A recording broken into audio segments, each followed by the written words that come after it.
زرگر ادب کے پیارے دوستو، السلام علیکم۔ آج کی ہماری تعبیر کا موضوع خواب میں بچھو دیکھنا۔ اگر کسی شخص نے خواب میں بچھو دیکھا تو اس کی کیا نشانیاں اور ہم اس کی تعبیر کی طرف چلتے ہیں۔ خواب میں بچھو دیکھنا۔ بچھو کو خواب میں دیکھنے کی تعبیر ایسے مکار دشمن سے دی جاتی ہے جو زبان سے بدلہ نہیں لیتا لیکن آپ کی پیٹھ پیچھے آپ کے خلاف سازشیں کرتا ہے۔ وہ دشمن دوست دونوں کا کانٹا ہے، نہ اس کو کوئی دین ہوتا ہے نہ اس کا کوئی مان ہوتا ہے۔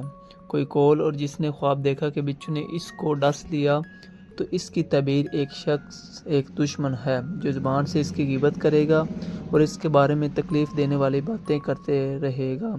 اگر خواب میں بچھو کو قتل کر دیا تو وہ اس دشمن پر بھی غالب آئے گا جو اس کی پیٹھ پیچھے اس پر سازشیں کر رہا تھا۔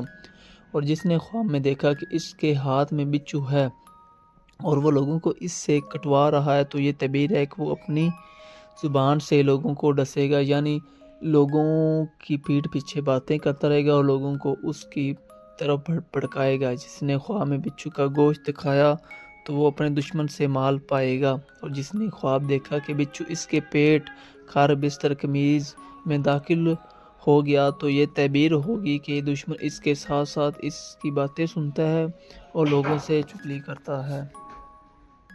اور دوسری باتوں میں بچھو کے خواب میں دیکھنے کی تعبیر سانپ کی طرح ہوگی، جیسا کہ ہم نے پہلے ذکر کیا تھا پچھلی ویڈیو میں۔